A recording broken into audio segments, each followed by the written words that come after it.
राजा रघुवंशी हत्याकांड मामले में शामिल ललितपुर के आकाश राजपूत को लेकर बड़ा खुलासा किया है और कहीं ना कहीं पुलिस की भी इसमें कहीं चूक रही है। शिलांग मेघालय की जो पुलिस थी उसने छानबीन में करीब उसमें 3 लोगों के नाम उजागर किए, जिसमें से एक नाम आकाश राजपूत है, जो कि उस लड़की के साथ में पढ़ने वाले वो स्टूडेंट थे उस समय के। उन्हीं दोस्तों को उसने हत्यारा बनाया, उन्हीं को सुपारी देकर अपने पति के साथ ऐसी घिनौनी हरकत की। एक तरीके से देखा जाए तो ये बहुत बड़ा हाई प्रोफाइल मामला है, हत्याकांड है, जो कि पूरे राज्य में नहीं ये पूरे इंडिया में गूंज रहा है।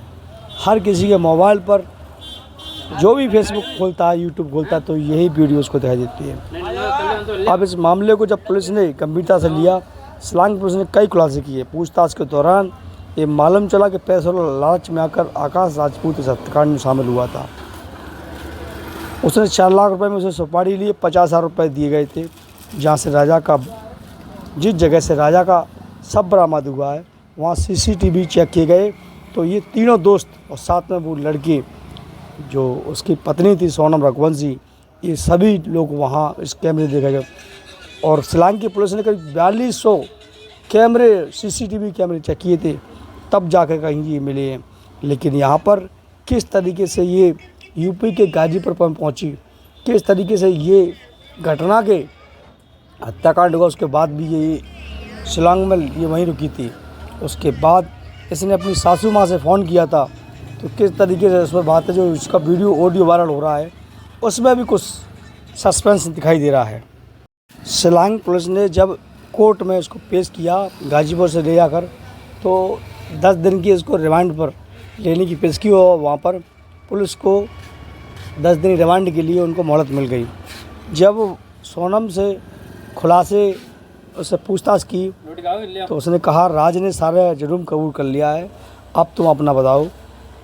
तो उसके बाद उसने धीमे धीमे एक कहानी बताई। सोनम और राज के बीच करीब 5 महीने से प्रेम प्रसंग चल रहा था और जो राज था, राज ने सारा जुर्म कबूल कर लिया। ये इसके यहाँ अगर देखा जाए तो सोनम से 5 साल छोटा है उम्र में और इसका लकड़ी के बोर्ड का काम है इसके पिता का, तो ये उस कारोबार को बेटी संभालती थी। और वहीं पर ये लड़का राज था, ये वहाँ पर नौकरी करता था। मात्र 15 से 18,000 रुपये इसको मंथली सैलरी मिलती थी।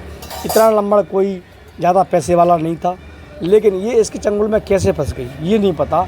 पुलिस इसकी जांच पड़ताल कर रही है, लेकिन ये भी कह सकती है कि प्यार अंधा होता है, वो शकल और सूरत नहीं देखती है। ये नज़दीक में रहता था तो हो सकता है सोनम को उससे एक तरफा या 2 तरफा प्यार हो गया। प्यार में व्यक्ति अंधा होता है। सोनम के पिता ने सोनम के खाते में करीब 20 लाख रुपए का जमा अमाउंट था, क्योंकि शादी में जिस तरीके से बातचीत हुई थी तो वो पेमेंट डला हुआ था खाते में, उसी का उसने उसका पूरा फ़ायदा उठाया और उसने अपने पति को किस तरीके से रास्ते लगाया, जिसमें उसने अपने बचपन की 3 प्रेरणों को शामिल किया, अपने प्रेमी को शामिल किया। आज वो सलाखों के पीछे। मेघालय पुलिस ने के एक अधिकारी ने आरोपियों को दावा किया कि सोनम ने घटनास्थल पर पहुंचने के साथ ही थकने का नाटक किया था। कथित तौर पर उसने खूनी जगह पर हत्यारों को राजा के पीछे खड़ा किया, कथित तौर पर हत्या करने के लिए कहा। खबर के लिए पुलिस सोनम अन्य आरोपियों को मौके वारदात पर ले जाकर सीन क्रिएट किया, जिससे मालूम पड़े किस तरीके से इन्होंने इस घटना को अंजाम दिया। वहीं देखा जाए जांचकर्ताओं ने राज कुशवाहा जो मेघालय नहीं गया था, लेकिन वो पूरी समय फ़ोन पर के संपर्क में था, फ़ोन से। लेकिन अब यहाँ क्या किया जा सकता है? क्या पूरा ब्लैकमेल कर रहा था या सोनम से ये 11 सवाल पूछ रही है वहाँ की पुलिस कि राजा की हत्या के आरोपी दुल्हन सोनम ने खुद अपना शव क्यों उजाड़ दिया? ये सवाल है, सभी के दिल में एक सवाल है। ये आज तक ये क्लियर नहीं हो पाया। सोशल मीडिया, न्यूज़ सब ने बताया कि सोनम ने, लेकिन इसका मुख्य कारण क्या रहा? जिसकी 11 मई को शादी होती है,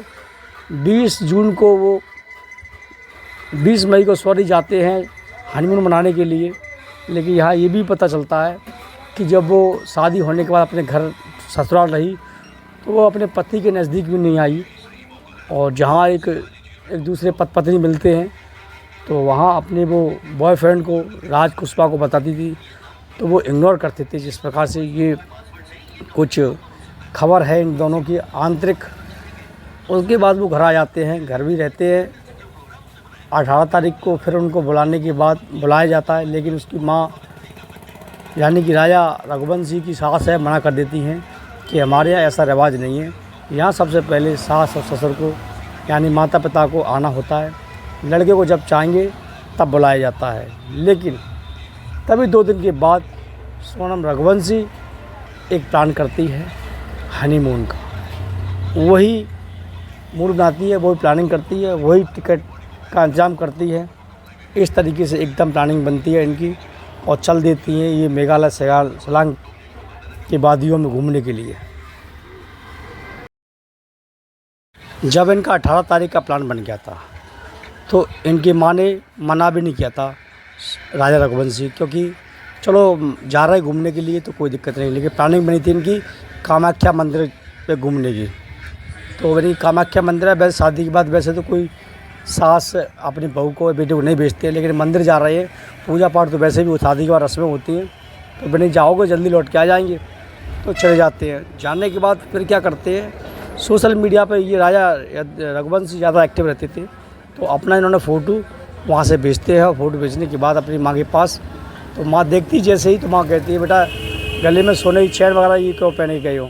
सोने की चैन थी, डायमंड अंगूठी थी, करीब 10 लाख रुपए का आइटम ऐसे गले में पहने थे, वो भी सोनम के कहने पर। तो उसकी माँ से कुछ नोक-झोंक होती है। माँ उसको डांटती है कि भाई तो इतना सोना और डायमंड पहन के क्यों गए हो, क्योंकि ऐसे हादसे हो जाती है, लूट-पाट हो जाती है। तो वहाँ नोक-झोंक होती है, लेकिन फिर भी वो माँ उसकी डांट देती है। तो माँ को कुछ डाउट हुआ था इस तरीके से पहले से ही। उसकी माँ तो नहीं चाहती थी कि दोनों घूमने जाएँ, मना किया था। लेकिन उसने कहा सोनम का प्लान है, तो वो भी सोचते थे नई बहू का प्लानिंग है, अगर उनका मना कर देंगे तो कहीं दिल दुगना दुख जाए। इस वजह से उसकी माँ ने जाने दिया। लेकिन माँ बिल्कुल जाने के मूड में नहीं थी बच्चों को भेजने की, लेकिन फिर भी बहू के चक्कर में अपनी बेटी को उसने उन माँ ने भेज दिया। जब सोनम 18 तारीख की टिकट बुक कर चुकी थी, कामाख्या के बजाय ये पहुँचती है मेघालय में, और मेघालय में की जगह पहुँचते शिलांग में। वहाँ घूमते फिरते हैं, होटल बुक करते हैं और वहाँ पर ये पहाड़ियों पे घूमने जा रहे थे।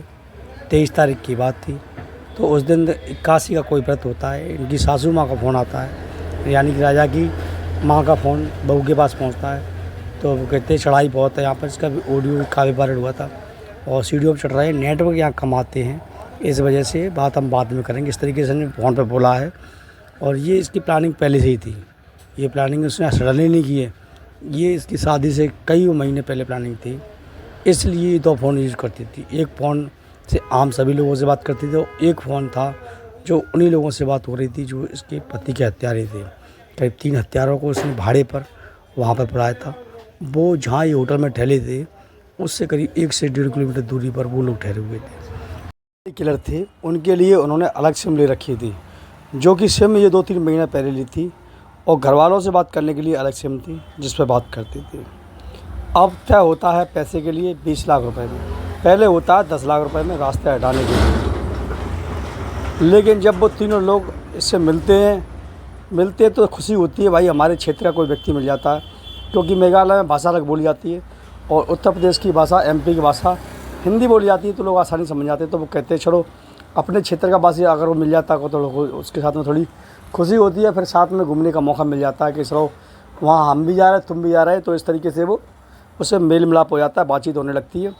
तो धीमे धीमे ये जो सोनम होती है वो थकने के माने वो पीछे रह जाती थी। तो पीछे ये लोग चल रहे थे तीनों कातिल, तो इनसे बोल बतराने का मौका उनको मिल जाता था। तो ऐसी थी प्लानिंग। तो फिर वो तीनों कातिल उसको रास्ते हटाने के लिए मुकर जाते हैं, मना कर देते हैं साफ साफ कि हमारे हाथों से ऐसा काम नहीं होगा। तो सोनम कहती है कि 10 लाख नहीं, हम तुम्हें 20 लाख रुपए देंगे, तुम उसको रास्ते से हटा दो। तो वो लालच में आके ऐसा कर लेती है और कुछ पैसे उनको कैश देती है। 15,000 रुपये उसके वॉलेट में होती है पैसा, राजा रघुवंशी के उसके खाते उसके वॉलेट से पैसा निकाल के कैश उनको दिया जाता है। और फिर वो जहाँ उनका रेंट कोट वगैरह मिला है, जहाँ स्कूटी मिली है, वहीं पहाड़ी से इसने एक भी प्लान बना रखा था, यदि ऐसे काम नहीं होगा तो वो धक्का देकर वहाँ से ये कर देती। तो ऐसा ही हुआ, इनका जो प्लानिंग की थी उसी के अनुसार उन्होंने वो उसी हत्यारों से अपने पति को धक्का दिलवाया और उसकी जान ले ली। बड़ी दुख की बात होती है कि ऐसी पत्नी जिसने महज अभी 10 दिन हो गए उसके साथ में रहे हुए और ऐसी कौन सी जन्म की दुश्मनी निकाल दी, उसका जीवन ही ख़त्म कर दिया। अब ये क्या करते हैं कि ये इनके पास गाइड आता है, उस पहाड़ी पर जो चढ़ रहे थे वो बहुत ही ख़तरनाक पहाड़ी थी। तो गाइड इनसे कहता मैं हेल्प यू, तो यानी कि वो जानता था और कि घूमने के लिए लोग आए तो उन्हें गाड़ी की आवश्यकता पड़ती है। लेकिन राजा ने तुरंत इसको मना कर दिया, क्योंकि जो कातिल थे उनके साथ में तीनों, उन्होंने पहले मना कर दिया था कि बाहरी व्यक्ति से किसी से संपर्क मत करना, नहीं तो खतरा हो सकता है। इस वजह से पुलिस को यहीं से लीड मिलती है, एक पॉइंट मिलती है पुलिस को कि गाइड को क्यों बंद किया गया, मतलब गाइड को क्यों नहीं लिया गया। गाइड से पूछताछ होती तो गाइड बताता है, तो बस वहीं शक हो जाता है और शक की कोई सुई पुलिस की घूम जाती है। अब ये तीनों कातिल थे, पहले से प्लानिंग कर बैठे हुए थे। एक व्यक्ति था उसमें से स्कूटी पास खड़ा हुआ था, वो स्कूटी से नजर रख रहा था। 2 व्यक्ति थे, उन पर धारदार हथियार थे जिससे वो वार करना चालू कर देते, धाम धड़ाम धड़ाम। वो व्यक्ति कब तक लड़ता झगड़ता, वो आखिर वो आत्महत्या हो जाता है। फिर वो पहाड़ी से ढकेला देते बेचारे को, वो खाई में गिर जाता है, जहाँ जाने के बाद उसकी मृत्यु हो जाती है। डेड बॉडी पड़ी हुई 3-4 दिन हो गए थे। 3-4 दिन क्या 2 तारीख को बॉडी मिलती, 23 तारीख की किसी की मौत हुई और करीब 2 तारीख को मिलती है 8 दिन के बाद। उसके बाद बेचारा चला जाता है, उसकी डेड बॉडी सड़ जाती है। पुलिस भी उसकी पहचान नहीं कर पाती। उसके भाई ने उसके हाथ में टैटू बना था, जिस वजह से उसकी पहचान हो सकी। बताइए, ये पत्नी ऐसी है। अभी तुमने पत्नी के साथ रहना भी नहीं पाई, उससे पहले पति को रास्ते हटा दिया। कैसा कलयुग ज़माना, घोर कलयुग ज़माना आ चुका है। ऐसी महिलाओं को सख्त से सख्त कानूनी कार्रवाई हो और सख्त से सख्त इन पर दंड मिले, जिससे आने वाली और भी पीढ़ी हो इनसे सबक सीख सके और ऐसे अपने पतियों को ना मारे।